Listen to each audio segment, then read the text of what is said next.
We light this chalice, a symbol of hope, faith, freedom, and love, and connect with Unitarian Universalists in the past, the present, and the future.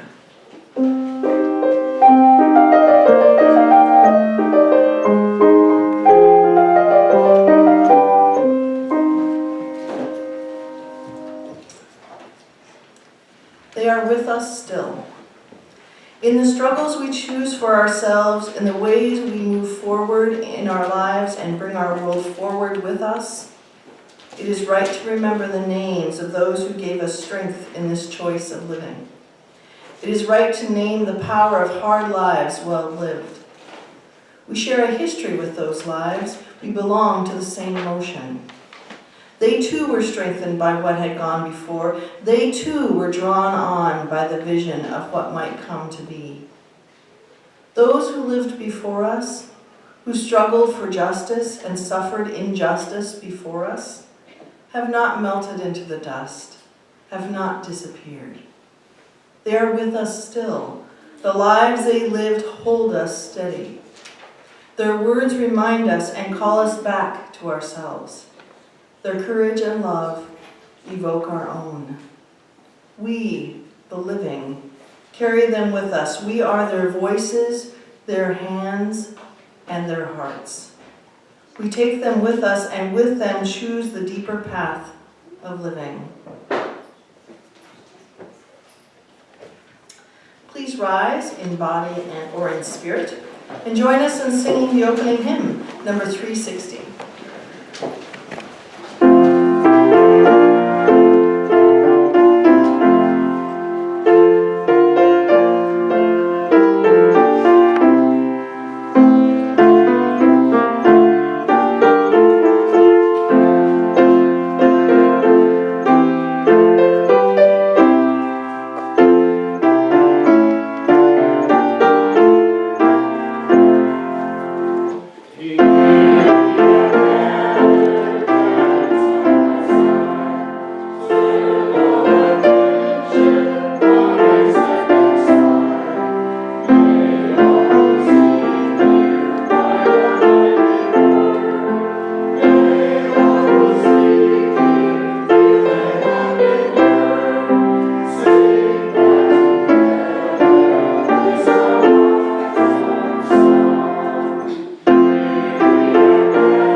congregation is celebrating Anniversary Sunday.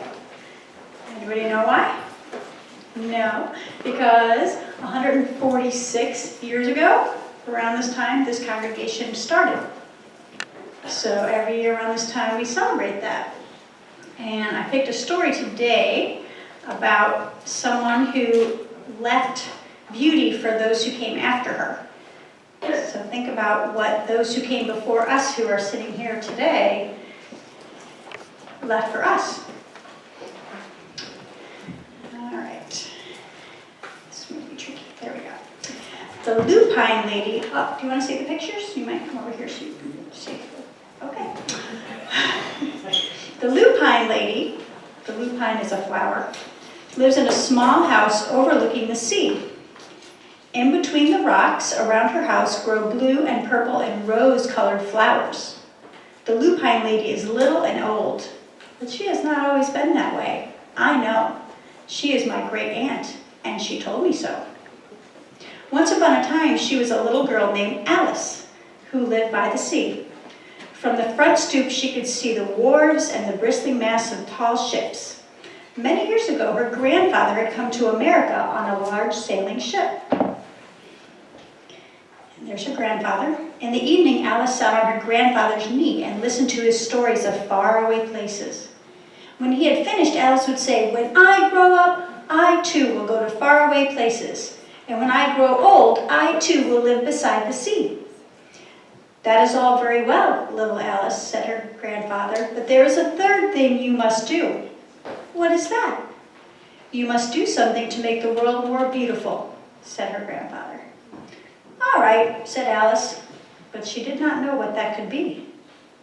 Well, in the meantime, she got up and washed her face and ate porridge for breakfast. She went to school, came home, did her homework, and pretty soon she was all grown up.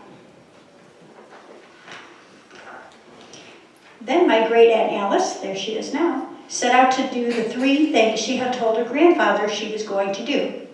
She left home and went to live in another city, far from the sea. There she worked in a library, dusting books, keeping them from getting all mixed up, and helping people find the ones they wanted. Some of the books told her about faraway places. People called her Miss Rumphius now.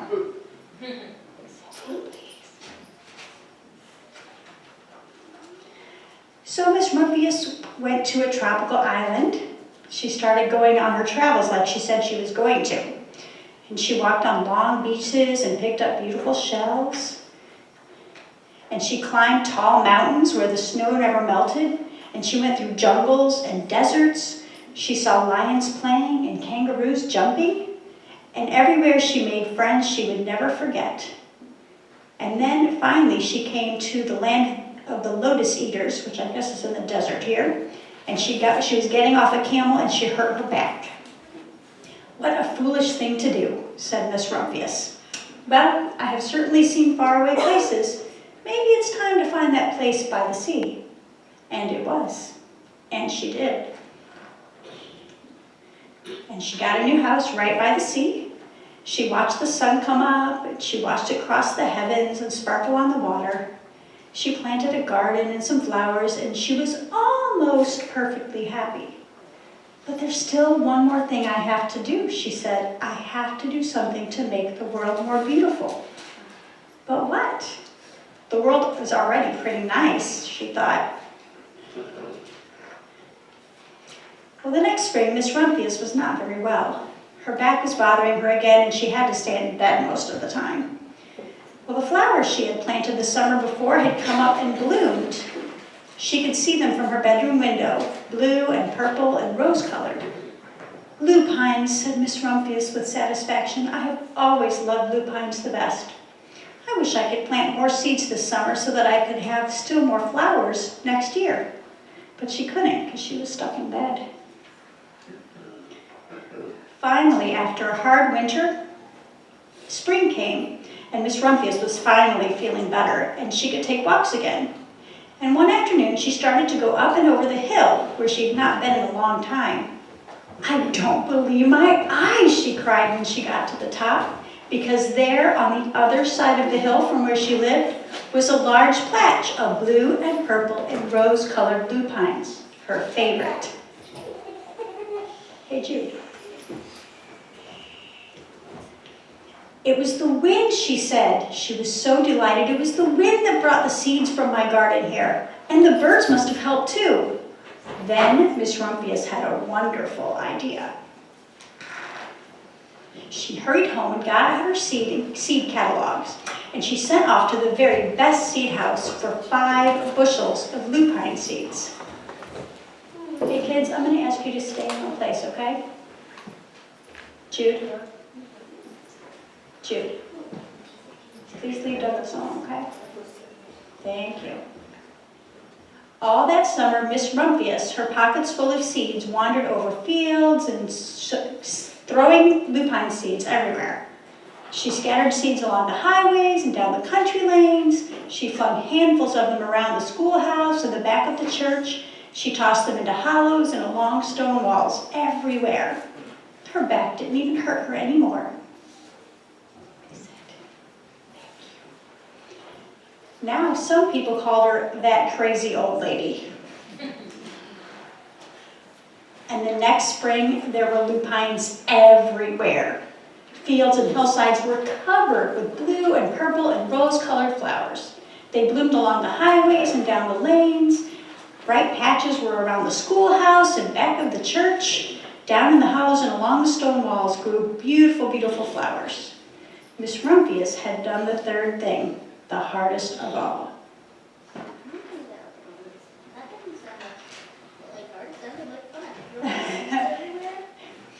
Quentin said it sounded like fun, not so hard to do. My great Aunt Alice, Miss Rumphius, she's very old now. Her hair is very white. Every year there are more and more lupines. Now they call her the lupine lady and not the crazy old lady. Sometimes my friends stand with me outside her gate, curious to see the old, old lady who planted all the fields of lupines. When she invites us in, they come slowly. They think she's the oldest woman in the world. Often she tells us stories of faraway places that she went to. When I grow up, I tell her, I too will go to faraway places and come home to live by the sea. That is all very well, little Alice, says my aunt, but there is a third thing you must do. Well, what's that? You must do something to make the world more beautiful. All right, I say. But I do not know yet what that could be.